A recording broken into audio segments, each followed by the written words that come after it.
All right, Shalom, Israel. First and foremost, as always, I would like to give all praises, honor, glory, respect, and blessings to Yahweh, Bahasham, Yahweh Shai, Bahasham, Rachaha, Quadash. Salutations to the Lord's elect on the four corners of the earth, pushing this truth and sincerity while patiently waiting for Yahweh Shai's return. And double honors to our apostles and elders of Great Millstone, which have taught us everything we know through the spirit and power of Yahweh, Bahasham, Yahweh Shai. Tonight at sundown, it is the Sabbath. Just to let you brothers know who are not unfortunate enough to have to work today, you know, being stuck at work all the way to past sundown and still having to work, such as myself. Today I work 4 p.m. to 10 p.m. So by the time I get out of work, it'll be the Sabbath. Okay, so, you know, very unfortunate situation that I'm in. Okay, but for those who don't have to work, you know, don't go to work, you know, chill at home. You know, if you have no food at your crib to eat on the Sabbath, and I'm talking about like cold cuts, like turkey or beef bologna sandwiches, you know, pink salmon. Pink salmon is good for you. I wouldn't eat too much of it because, you know, it comes out of the oceans, and we know they put out kind of pollutions in the oceans. You know, things like that, you know, hard-boiled eggs, you know, chicken salad. Things you can eat on the Sabbath that do not require you to cook, because as we may know, we cannot cook on the Sabbath. We cannot have sex on the Sabbath. We cannot kindle fires on the Sabbath. And we're not supposed to make ourselves unclean on the Sabbath. And, you know, Apostle Tahar also went into how we're not supposed to buy or sell on the Sabbath, because technically on the Sabbath, every business is supposed to be closed. There's not supposed to be any businesses opened on the Sabbath,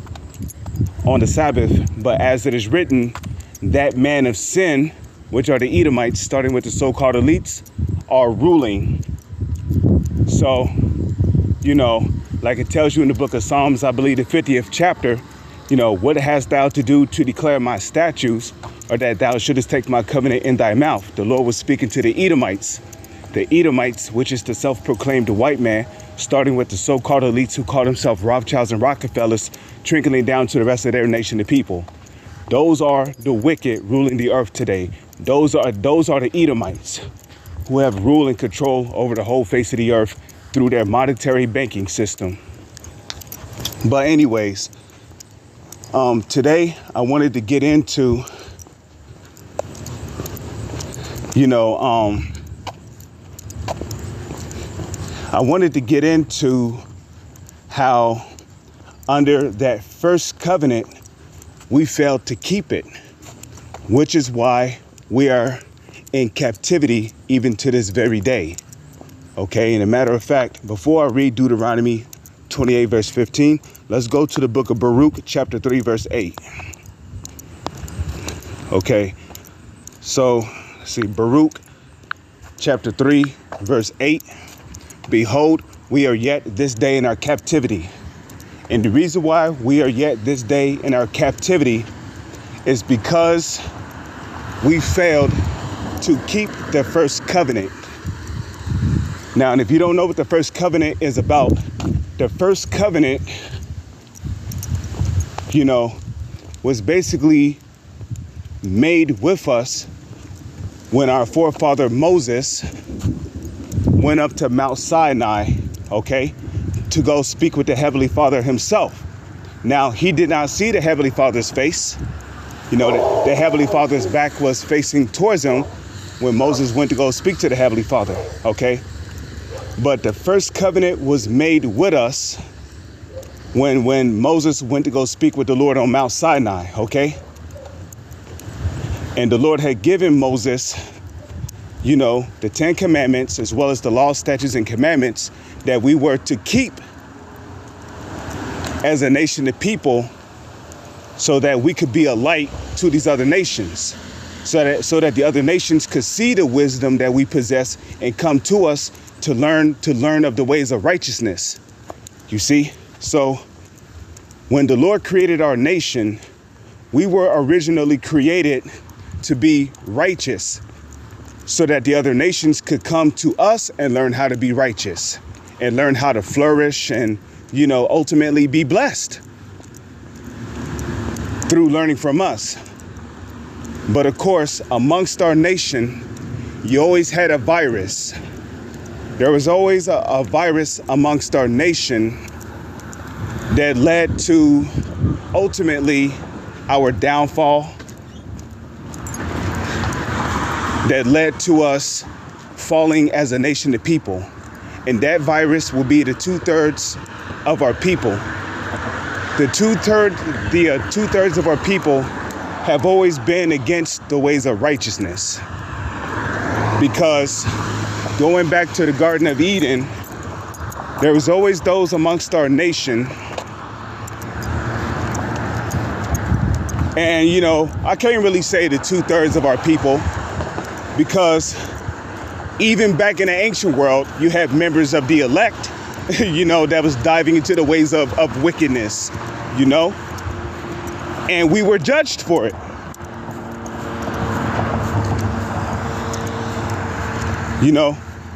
But you always had those amongst our nation that was rebellious against the Lord because they didn't want to learn the ways of righteousness. They ultimately wanted to learn the way of the heathen, which is why in the laws, the very first commandment that the Lord told us to keep was what? Thou shalt have no other gods before me. And you can find those first 10 commandments in the book of Exodus, the 20th chapter. The Lord commanded our nation not to have any other gods before the Heavenly Father Yahweh. Okay? Thou shalt have no other gods before him. Okay? Now, when you observe that commandment carefully, you learn that there's a lot more than to worshiping those gods back in the ancient world. It was a lot more than just, bowing the knee, lighting incense. You see, to worship the gods of the other nations meant that you had to make yourself abominable. Some of the gods of some of the gods of the other nations required you not to be circumcised. It required you to take your child and sacrifice it through the fire of Molech. You had to burn your child alive. Some gods required you to take a family member or somebody close to you and basically mutilate, if I'm saying that correctly. You had to mutilate your family members. You had to dismember them alive.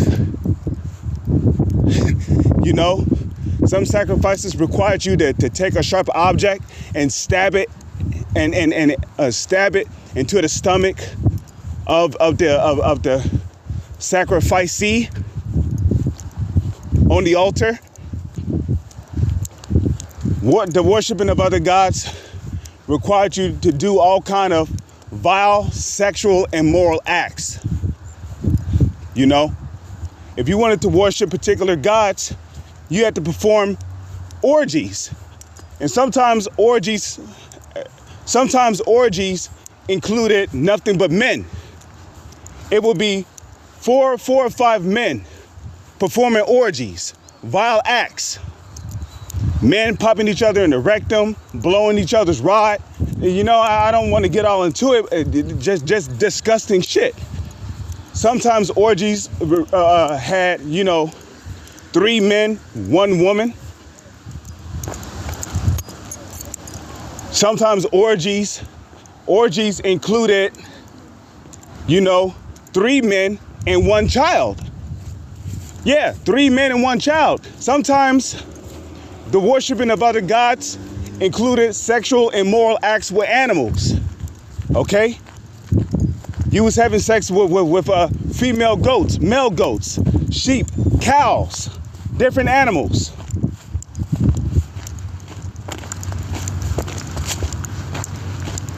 You know,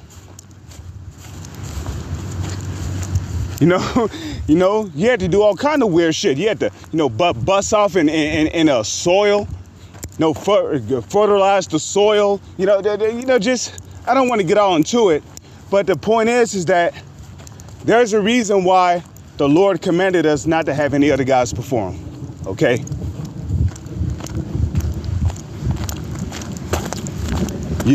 Which is also why the Lord told us not to, marry the daughters of Canaan, because the Canaanites, they was doing all kind of bizarre shit to worship their gods. And the Canaanites, they worship the sun, the moon, the constellations of heaven. They would have sex with alligators. If it had a butthole, you better best believe they was sticking their rod in it. Talking about, this child came out of a crocodile, and, that's why he had a crocodile head. And, just as the beloved brother Amawan Ibad would say from the Alabama camp, bugged out. So, yeah, and that's where our main downfall came from. It came from the worshiping and the keeping of the customs of the heathen nations round about us. Hence is why the Lord said, thou shalt have no other gods before me, before Him, excuse me. Why the Lord said, thou shalt have no other gods before Him. Okay? Okay?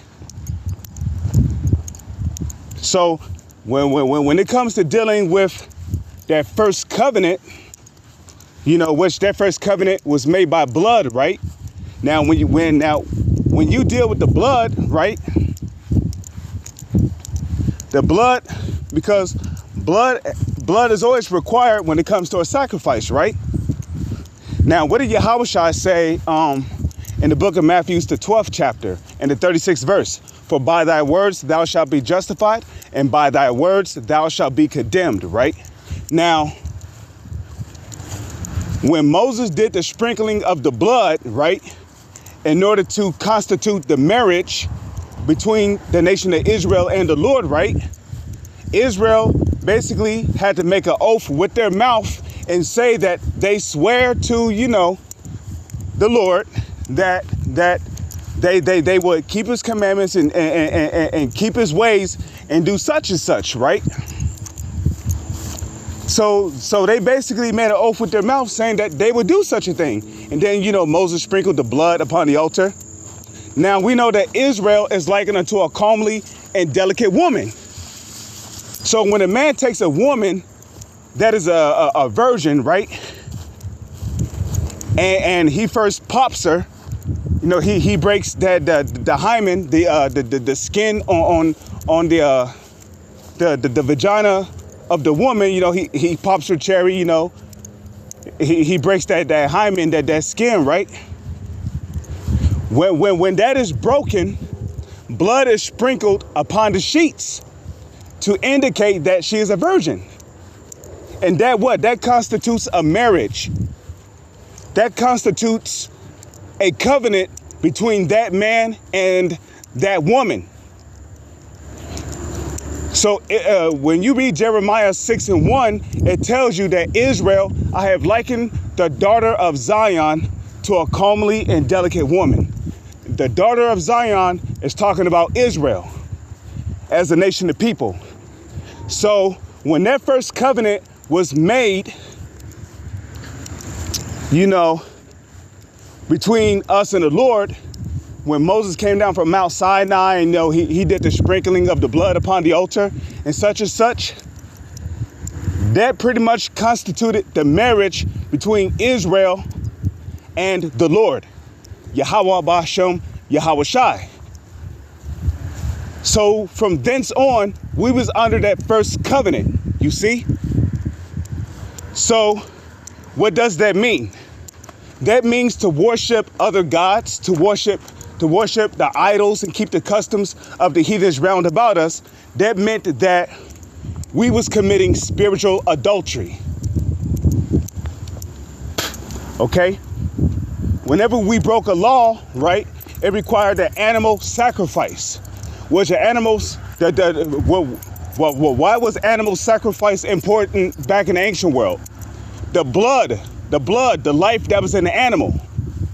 Blood was required for you to be reconciled back to the Lord. Okay? It has always been blood.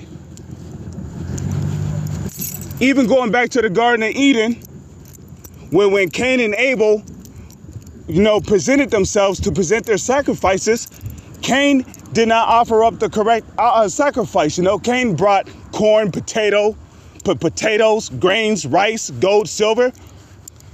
And the Lord is looking at this nigga like, what the fuck is this? Nigga, do it look like I get hungry? What the fuck I'm gonna do with it? What the fuck am I gonna do with a potato? Turn it into a tree? Am I gonna send it to the moon? Come on, bro. But Abel came with the correct sacrifice, which was what? Bringing the firstlings of his flock. The living creatures. What's inside of the living creature? The blood. So whenever Israel was sinned back in the ancient world, the blood of an animal sacrifice was required to be reconciled back to the Lord. So when you deal with that first covenant, okay, when we was under that first covenant, being joined to the Lord, because the word marriage means to be joined to. And how does a man become joined to a woman? Through sex. So Israel became joined to the Lord, Yahweh, Bahashem, Yahweh Shai, under that first covenant. After they swear with an oath by their mouth that they would keep the ways of the Lord, right? To do all his commandments. And then Moses sprinkled that blood, right? Upon the altar. That constituted the marriage between Israel and the Lord. And then from henceforth, Israel had to keep all of the laws, statutes, and commandments of Yahweh Ba'ashem, Yahweh Shai, in order to be justified in their sight. In order to be justified by the law. So I ask again, where did we go wrong? We started going off. We started keeping the customs of the other nations, and we started worshiping their idols.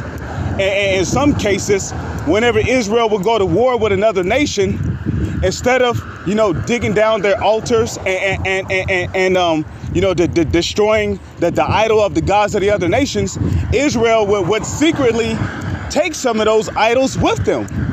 And then they would bring them home inside their house, and what would happen? They would start secretly worshiping those gods. And then they'll go off somewhere, secret, make a grove to themselves. And then what? They would start sacrificing children, because when you sacrifice children or people to an idol, rather, if you believe it or not, you're committing two sins. You're committing two sins. Okay? Not only did you commit the sin of worshiping idols, but you also committed murder. You also committed murder because you took the life of somebody for an unjustifiable reason, because that's what murder is, right?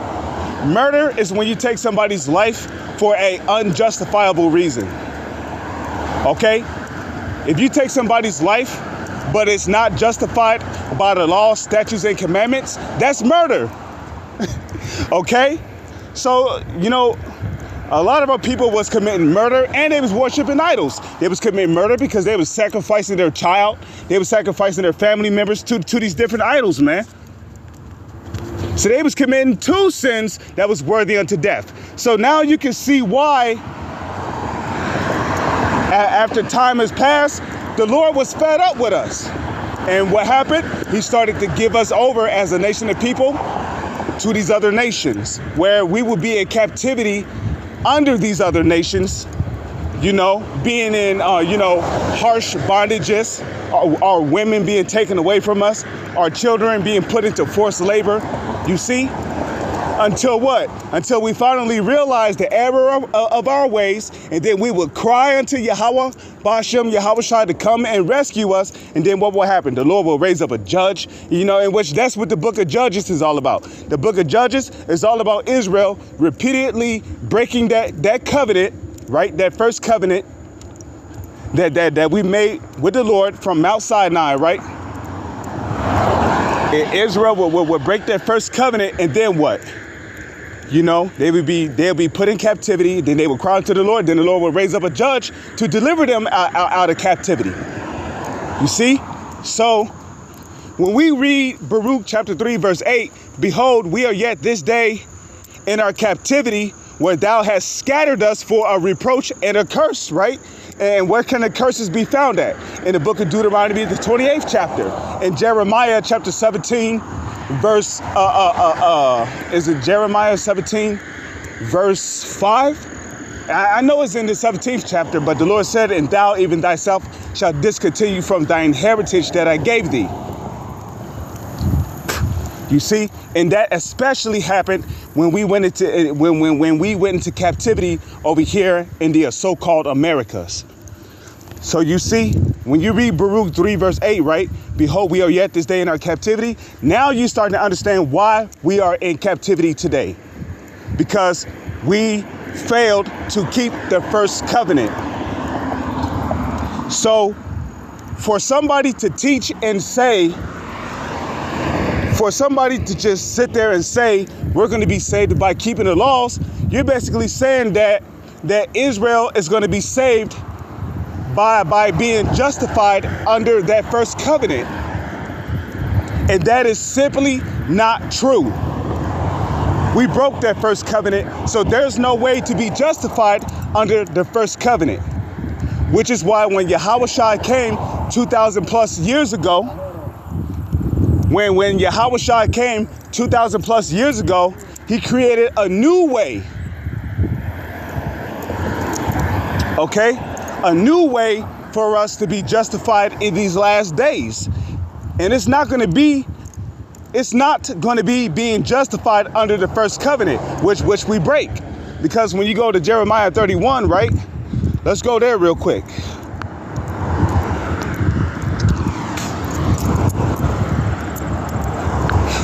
Okay?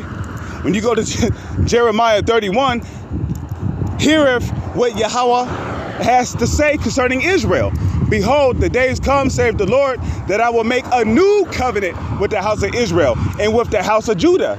There's a new covenant. Okay? And no, we're not under the new covenant. Because if we was under the new covenant, we would be in the kingdom of heaven. If we was under the new covenant right now, I should be able to fly and teleport. I should be able to go to Jupiter. I should be able to sit on the moon and drink moonshine. Okay? I should be able to fly around the sun and not be burned. So, are we under the new covenant right now? The answer is no. We're going to be under that new covenant when Yahushua returns. He beam up his elect and he perfect his elect by transitioning their spirits from their current bodies into the new bodies, which are going to be on those so-called UFOs, which are known as the chariots of Israel in the Holy Scriptures. And once the elect receive those new glorious bodies, like it's going to tell you right here in Jeremiah the 31st chapter, okay? Those new bodies are going to have the laws, statutes, and commandments embedded into the minds of those bodies, which is what? Going to perfect the elect. So who's going to perfect the elect? That first covenant? Nope. The blood of Yahushua, which starts with the blood of Yahushua, but ultimately it's going to be Yahushua that's going to perfect the elect when he returns. Okay, so Jeremiah 31 verse 2, not according to the covenant that I made with their fathers in the day that I took them by the hand to bring them out of the land of Egypt, which my covenant they break. So we broke that first covenant, you see? So Jeremiah 31, the 31st chapter on down to the 31st verse, you know, all the way down to verse 35, right? This is a future prophecy. Okay? So we broke that first covenant, which is why. Why what? This is why we're in captivity today. So anybody talking about Israel's going to be justified under that first covenant, you're a fool. Okay? And you obviously do not understand why we are in captivity today. You don't understand why we're in captivity today. So to be justified under that first covenant means you have to keep all of the laws, right? But before I get into that, let's continue reading.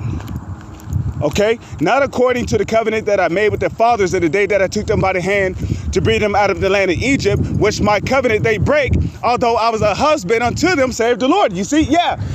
Why was the Lord a husband to us? Because when we made an oath and swear by our mouth, right?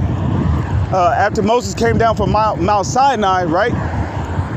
And basically we swear and made an oath with our mouth saying that we would do all the laws, statutes, and commandments which the Lord have commanded us, right? And then Moses sprinkled the blood upon the altar. Remember, when a man takes a woman that is a virgin and he first pop her and he breaks that hymen that's on the bottom of her vagina, right? What happens? Blood comes sprinkling out, which what? Constitutes the marriage. That blood that sprinkles out basically lets the man know that the woman that he was having sex with was a virgin. And from that point on, you know, that sex constitutes what? A covenant. It constitutes a covenant. When a man and a woman have sex, that's a covenant between him and his woman. Which what? Binds them together.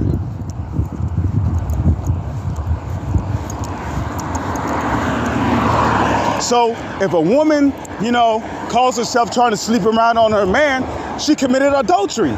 Well, guess what? Like Jeremiah 6:1 says, I have likened the daughter of Zion unto a comely and delicate woman. When we started, you know, going off worshiping the idols of the other nations, what happened? We was committing spiritual adultery. Because we was already espoused to one husband, and that was Yahweh. Bashem Yahweh Shai.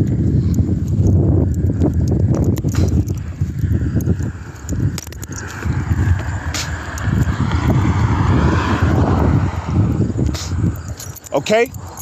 So that's why the Lord said, although I was a husband unto them. Okay? You see? Because we made that covenant with the Lord when after the sprinkling of the blood upon the altar by Moses, right? Who was the high priest. Well, Aaron was a high priest too, but you know.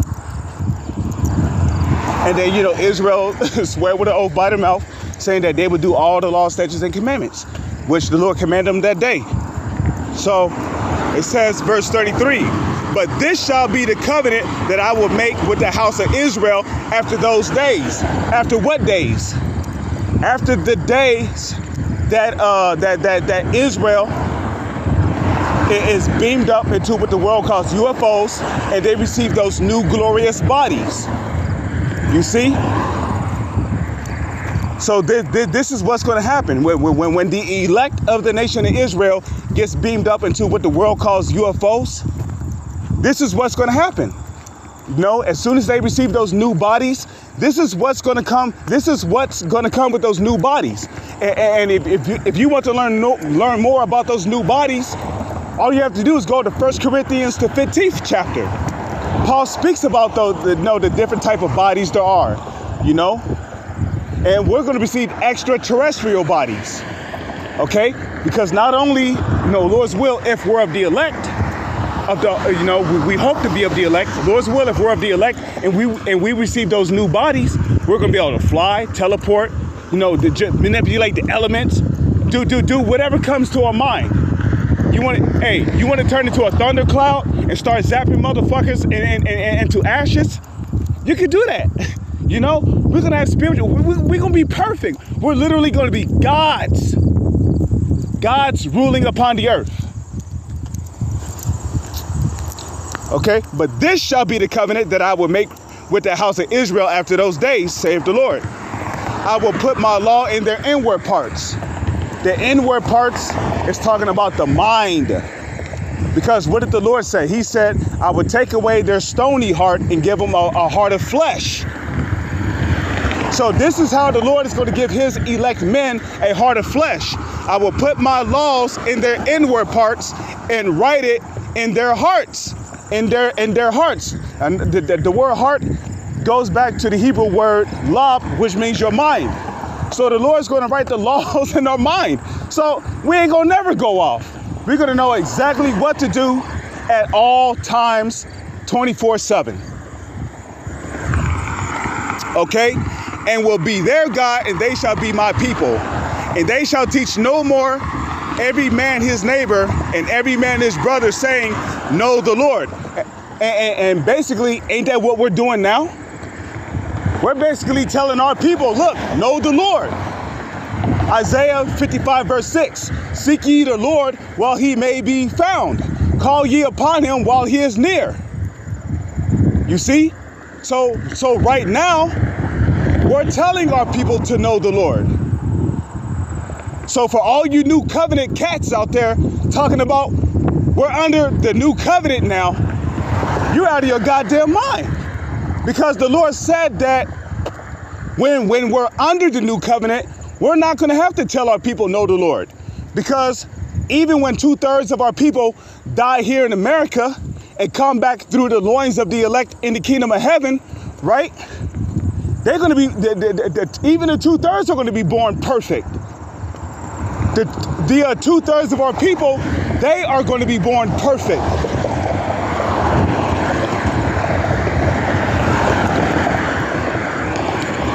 Okay? They're going to be born with the laws written in their minds. Okay? And they shall teach. Okay? So when we're under that new covenant, ain't no Israelite going to be teaching his own neighbor know the Lord. Nah. We're all going to know the Lord, and trust me. When you're under that new covenant, you're going to know that you're under that new covenant, okay? We are not under the new covenant right now.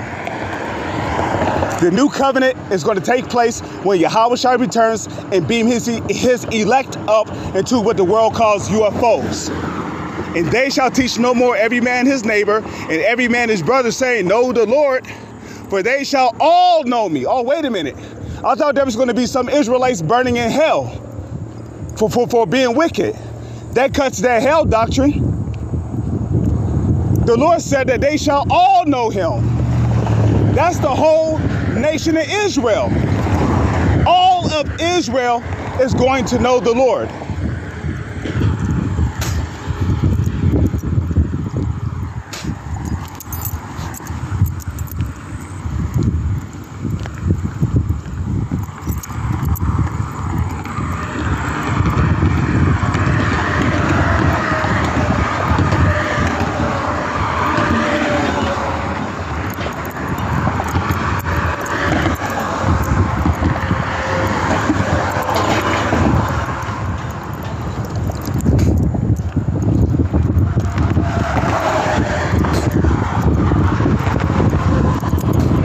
Okay? For they shall all know the Lord. That's the whole nation of Israel. So 2/3 of our people, when they die on this side, they're coming back in the kingdom of heaven through the loins of the elect. And they're going to be born perfect. Even 2/3 of our people, they're never going to sin again because they're going to be born with the laws written in their minds when they come back in the kingdom of heaven through the loins of the elect. For they shall all know me, from the least of them unto the greatest of them, saith the Lord, Yahweh Bahasham, Yahushai. For I will forgive their iniquity and will remember their sin no more. Why? Because we're going to be perfect and we're never going to sin again. We're going to be perfect for all eternity. We're going to be immortal. We're never going to die again. There ain't going to be no more pain. You can read all these things in the book of Revelation. And he shall wipe away all tears from their eyes, you see? So you see, You see, when you're dealing with that first covenant, you cannot just sit there and say we're going to be justified by keeping. You cannot just say that we're going to be justified by keeping all the laws, statutes, and the commandments, because the reason why we're in captivity today is because we broke that first covenant. And back in the ancient world, we was far better off than we are now.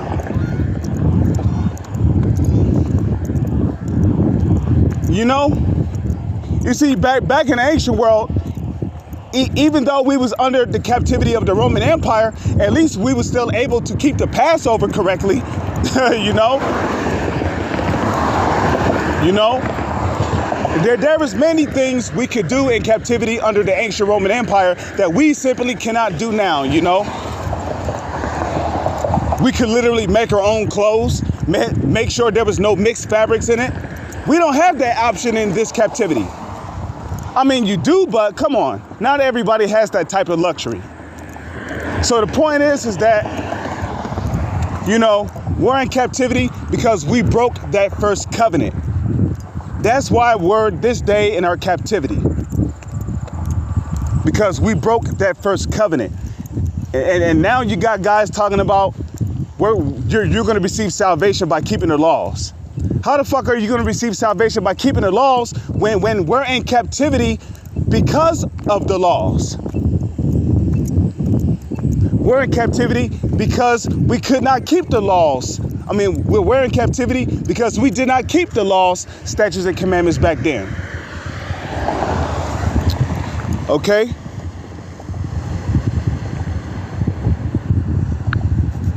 So let's go to Deuteronomy.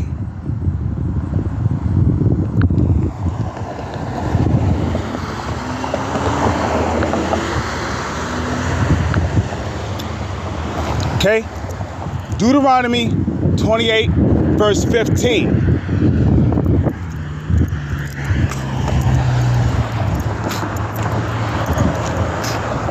Okay?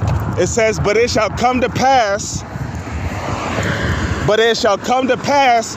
if thou wilt not hearken unto the voice of the Lord thy God, to observe to do all his commandments and his statutes which I command thee this day, that all these curses shall come upon thee and overtake thee. So let's read that slowly, okay?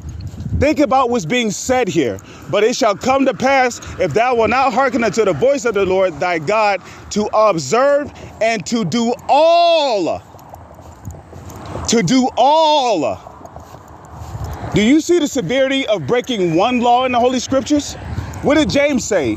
If you offend in one point, you're guilty of breaking all the laws. So guess what? Okay? If you didn't commit a sin worthy unto death, you know, you were still guilty as if you broke all the laws back then. Which required animal sacrifice. Which we're going to get into the importance of Yahushai's sacrifice. Because you see, Yahushai was likened unto a lamb. Okay? And a matter of fact, when Yahushua was first born, you know, he was in a manger. A manger, I believe, is a basket that you put fruits, meats in. A manger. Now, we know that Yahushua was likened unto that lamb. You know, I mean, he that have ears to hear, let him hear. What did Yahushua say? Except you eat his blood and drink his flesh, you know, you have no part with him.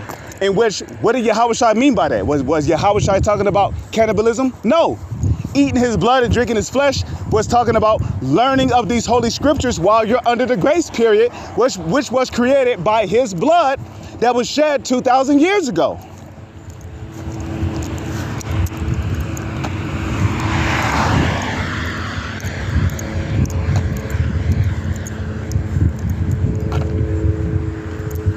So But it shall come to pass, if thou wilt not hearken unto the voice of the Lord thy God, to observe to do all his commandments and statutes, which I command thee this day, that all these curses shall come upon thee and overtake thee.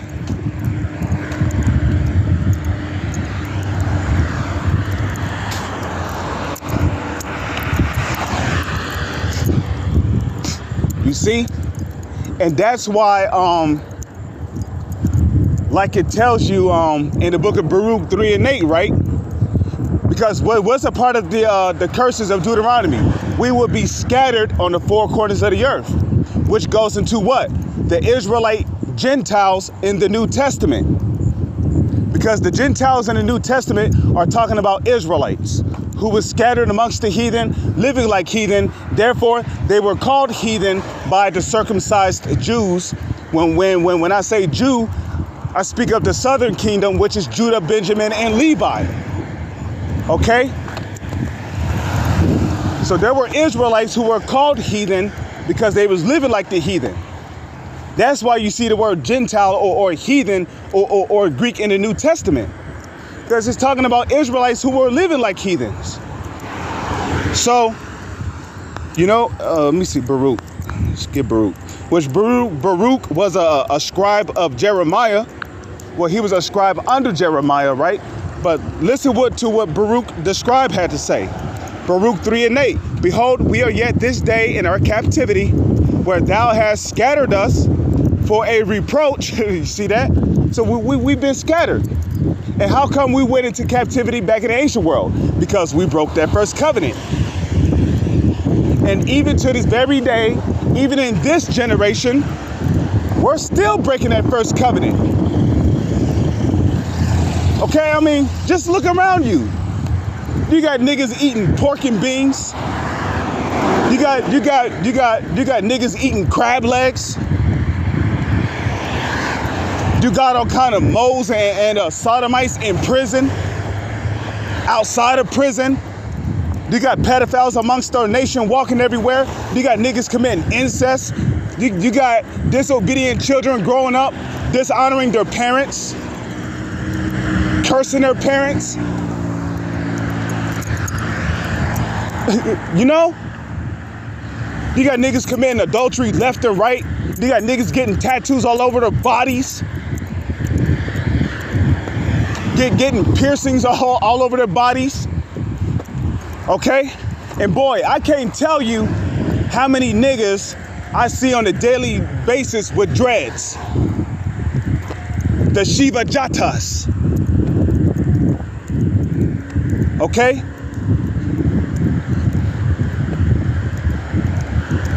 So to be justified under that first covenant, you have to put all of the idolaters amongst our nation to death.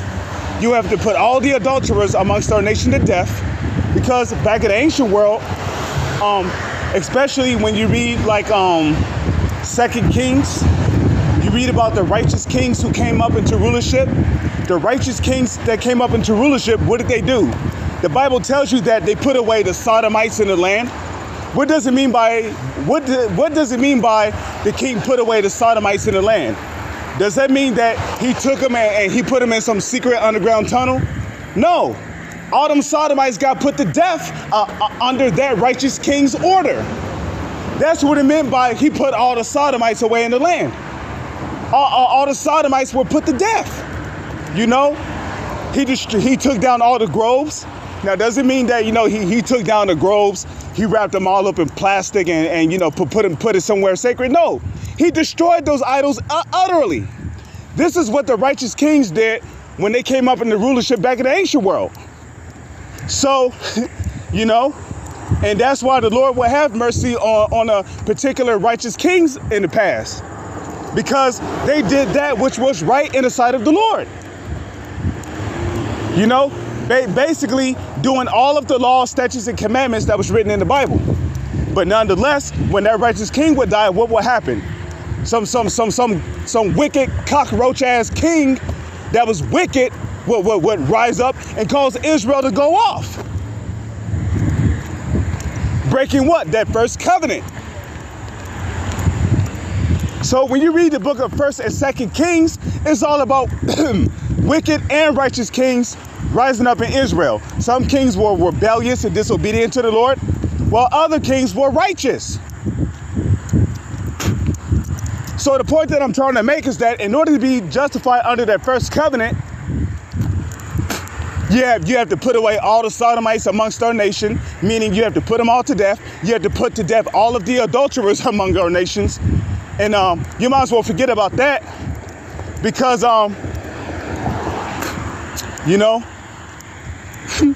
80% of the population is full of adulterers. What you gonna do? You gonna commit genocide?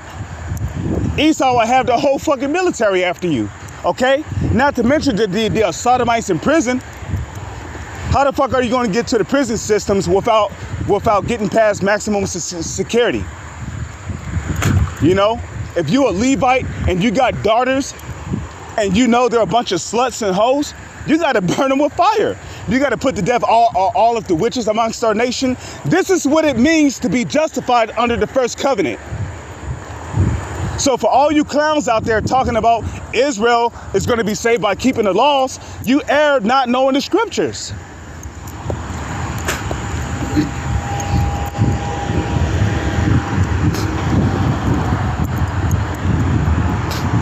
Okay? We're not going to be saved by keeping the laws, statutes, and commandments. The elect is going to be saved by the blood of Yahushua.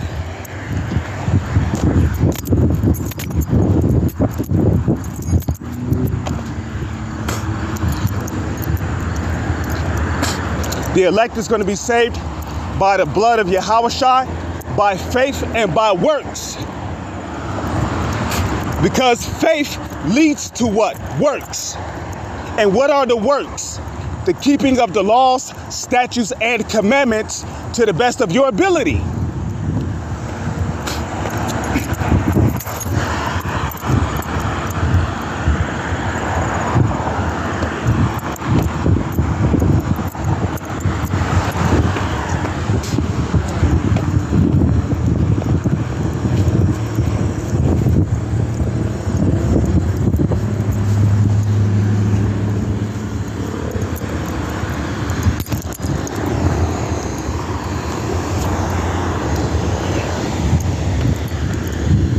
So like I had to tell somebody to go forward.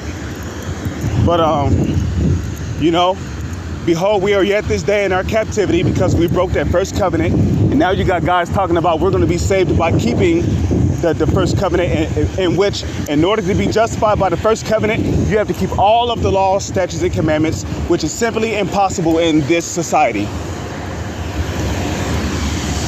Especially in these bodies, which by nature are wicked. And when I say bodies, I'm really talking about the mind, because that's where all your thoughts come from. That's where all your intents come from. That's where all your desires come from, etc., etc. That's where all your actions starts with what you think in your mind. Okay? And to be subject to payment, as it says, to be scattered for a reproach and a curse, and to be subject to payments according to all the iniquity of our fathers, which departed from the Lord our God. So, is the elect going to be justified under the first covenant in order to receive salvation? The answer is no. It's impossible to be justified under the first covenant, which we break against the Lord. Okay? And a matter of fact, let me see, let me do this. Let me see.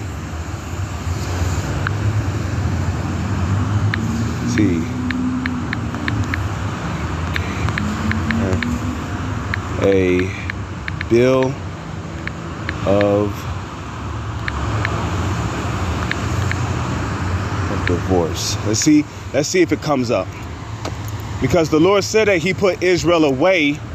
He said, wherefore backsliding Israel committed adultery, and he gave her a bill of divorce. I don't remember the exact scripture, but maybe I can attempt to find it. Okay, that's Jeremiah 6:2. Earlier I said Jeremiah 6:1. I have likened the daughter of Zion to a comely delicate woman. Salakia. I meant Jeremiah 6:2.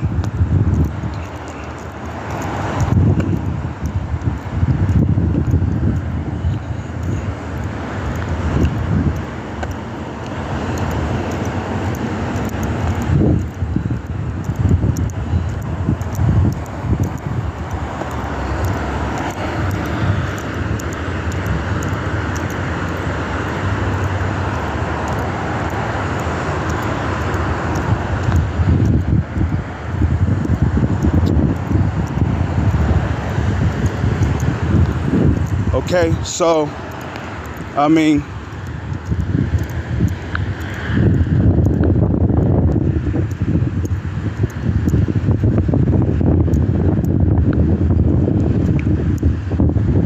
let's see.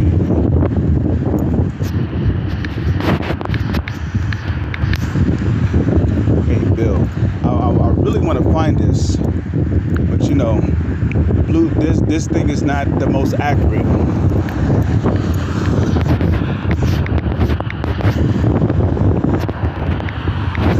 Bill of.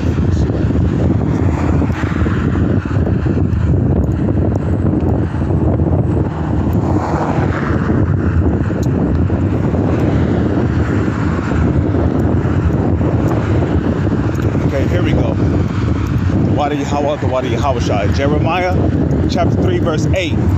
And I saw for when it says, and I saw when for all the causes whereby backsliding Israel committed adultery. Now, how do we commit adultery against the Lord? Through breaking that first covenant. And I told you how that first covenant was made between the nation of Israel, our nation, and the Lord. I told you how that first covenant was made, okay? Wherefore backsliding Israel committed adultery, I had put her away and given her a bill of divorce. So you see, when did the Lord give us a bill of divorce? Well, it started in 70 AD. Okay? In the year 70 AD, during the persecution of the Romans that was led by Titus under the orders of Vespasian, when Titus went in, you know, he attacked Jerusalem, he was killing civilians, okay? And he pretty much plundered our temples and took all the treasures out of shit, which fulfilled the prophecy of what? The abomination that make desolate, you see? Because Esau is a abominable creature. So that fulfilled the prophecy of the abomination that make it desolate, right? When Yahushua prophesied, you know, when thou seest the abomination that maketh desolate, then let them which are in Judea flee to the mountains. That happened in 70 AD when the survivors of our nation fled out of the land of Israel. They fled out of Jerusalem, right? And they fled down into the western parts of Africa to blend in amongst them black ass Africans. They fled down into the western parts of Africa in order to hide from the Romans. Okay? They fled from Roman persecution. That's when the Lord gave us that bill of divorcement. That bill of divorcement took place in 70 AD. That's when we was removed out of the land. And like it tells you in Deuteronomy, the 28th chapter, what did the Lord say? Thou shalt go into Egypt again with ships. Okay? That happened during the Renaissance period. Wherefore, I spake unto thee, thou shalt see it no more again. We shall see what again? We shall see no more of what again? We shall no more see the land of Israel until the return of Yahushua. Okay? So that's when our nation was given the bill of divorcement by the Lord. But thanks to Yahushua, you know, making himself that sacrificial lamb, by his blood that was shed for the remission of sins and to be reconciled back to the Father, now we have a grace period. And that's all done. That grace period was all done by the blood of Yahushua being sacrificed, which created a grace period for the Lord's elect to get right with the Lord so they can make themselves ready for the marriage. So when Yahushua comes, he can beam up his elect and perfect his elect by giving them those new glorious bodies, which are going to be on those chariots, what the world calls UFOs.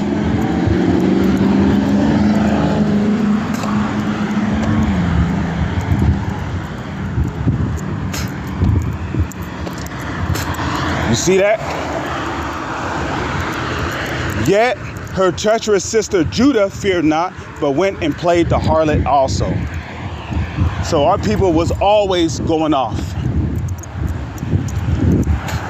So there's no way to be justified under the first covenant. There's no way to be justified by keeping the laws.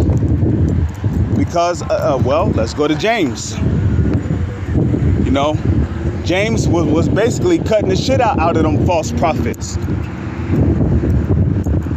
Let's go to James.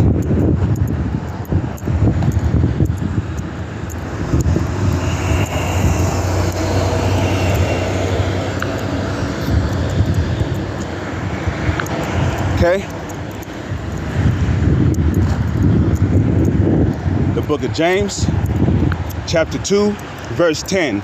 For whosoever shall keep the whole law shall do all these statutes and commandments which I command thee this day, as I read in Deuteronomy 28, verse 15, right?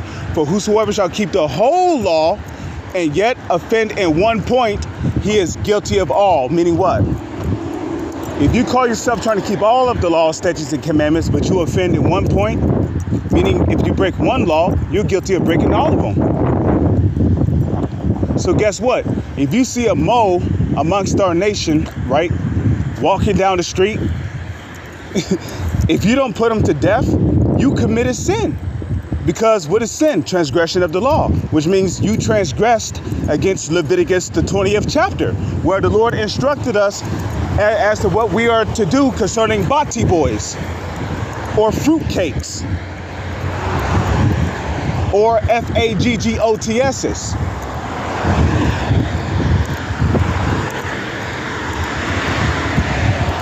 Okay? You're guilty of breaking that. You know? Now, if you do that, if you put a mole to death, your ass is getting thrown under the prison. Your ass is going to be sitting in prison. And then what? What good is your righteous act? Huh? What good is your righteous act? Now your ass is sitting in prison being somebody's bitch. So you see what I mean? We're not going to be justified under that first covenant. Point blank period, man. It's impossible to be justified under that first covenant. Now, do we make void the law through faith? Let's go to Romans 3:1.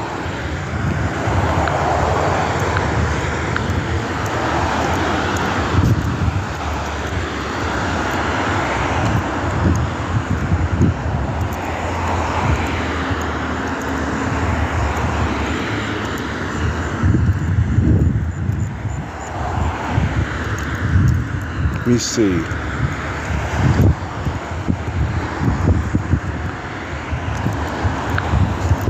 Let's see. I have an idea. Let's type in void the law through faith.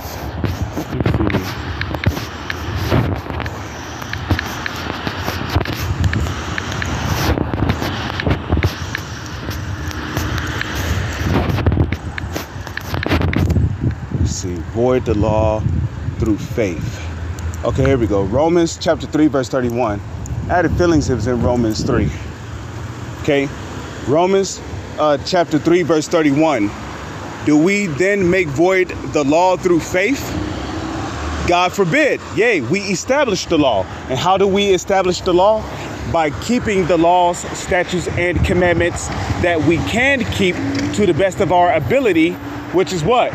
a part of the works spoken of in 2nd Esdras chapter 9, verse 9. Let's get that real quick. You see, this is how the elect is going to be justified in these last days. And it's not going to be under the first covenant. Let's go to 2nd Esdras chapter 9. Okay? 2nd Esdras chapter 9, verse 7. It says, and everyone that shall be saved and shall be able to escape by his works and by faith. Who's going to be saved in these last days? The elect of the nation of Israel, which is the 1/3, in which the 144,000 is a part of the 1/3.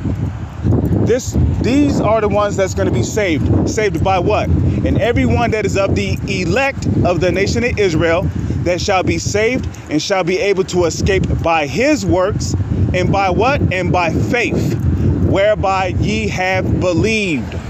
You see? So the elect is going to be saved through faith and by their works. And what's a part of those works?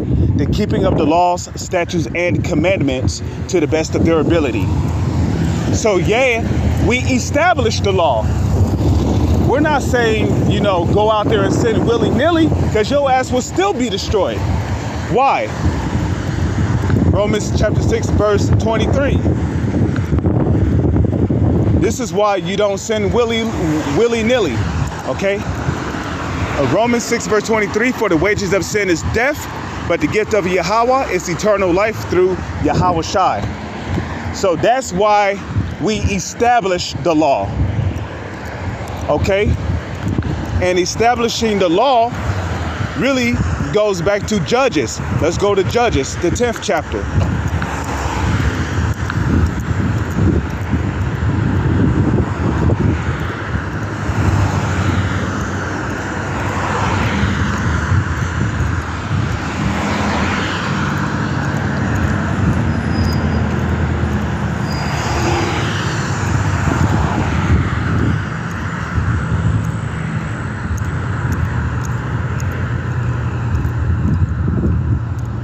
That Judges 10.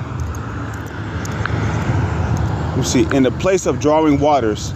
That might be Judges. I'm pretty sure this. No, you know what? That might be Judges, the 5th chapter. Okay. Place of drawing waters.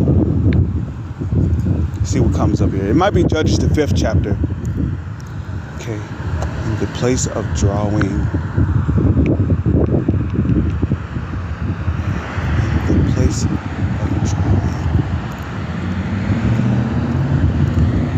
drawing. Okay. So it's Judges 5 and 11, right?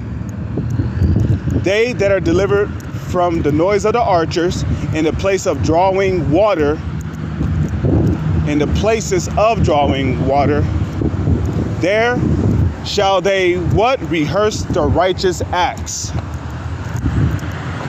of the Lord, even the righteous acts toward the inhabitants of his villages in Israel. Then shall the people of the Lord go down to the gates. Okay? So that's why we established the law, because we are rehearsing the righteous acts. But at the same time, we understand that we're not going to be saved under that first covenant. Because in order to be saved under that first covenant, you have to keep all the laws, which is impossible in this society.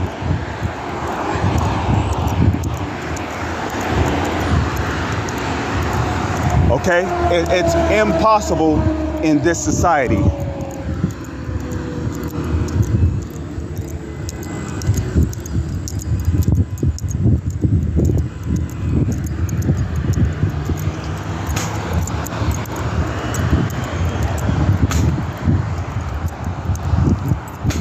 Okay?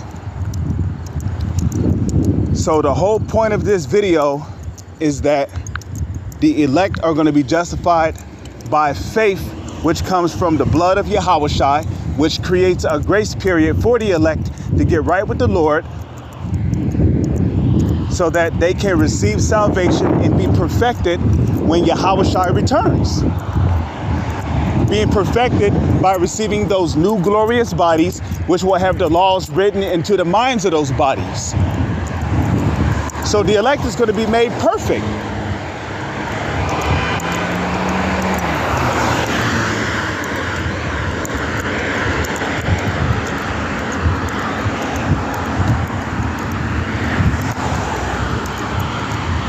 Okay, let's go to Romans 4. What shall we say then? That Abraham, our father, as pertaining to the flesh, have found. For if Abraham were justified by works, he have whereof to glory, but not before Yahweh, right? For what saith the scripture? Abraham believed Yahweh, and it was counted to him for righteousness, you see? And through faith, the elect is going to be found righteous, because not only is their sins covered by the blood of Yahushai, but also because they believe in Yahweh Bahashem, Yahushai. And you see, this is what it means to have faith. It means that you not only believe in Yahweh Bahashem, Yahushai, but that's where your confidence is at.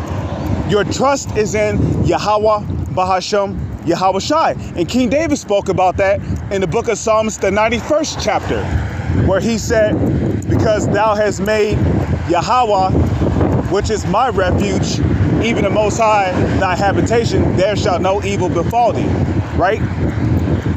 And there's also a scripture that is written in the book of Psalms where King David said, blessed are all they that put their trust in Yahweh Bahashem, Yahushai. And the they is talking about the elect, because the elect are the only ones that's going to truly put their trust and, and their confidence in Yahweh Bahashem, Yahushai. So Abraham was considered righteous, even though he was raised by a family of idolaters, right? Abraham was considered righteous because he believed in Yahweh Bahashem, Yahushai. And that belief led to what? It led to his obedience. Okay, now going back to 1 Samuel, the 15th chapter, I don't need to get it, but what did Samuel tell Saul? He said to obey is better than sacrifice.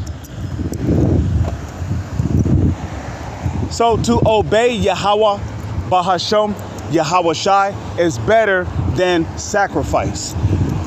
Doing what the Lord said to do is better than sacrifice. Doing what Yahweh Bahashem, Yahushai said to do is better than sacrifice.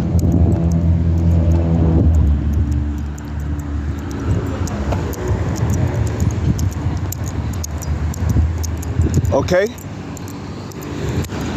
So this is how the elect are going to be considered righteous in the sight of the Lord, through faith, in which that faith will lead to what? Obedience in Yahweh Bahashem, Yahushai.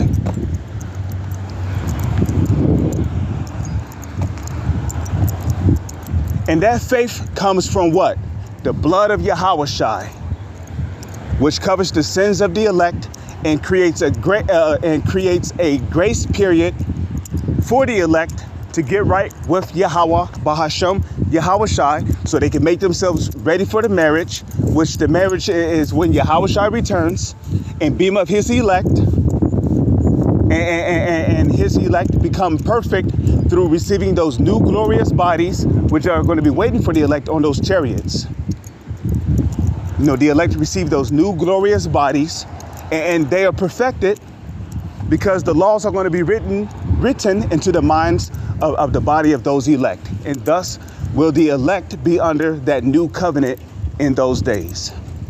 So I pray and hope that you hopeful members of the elect and you few sisters have been edified through the spirit and power of Yahweh Bahashem, Yahushai. With that, I'm going to say Shalom is on to the next one.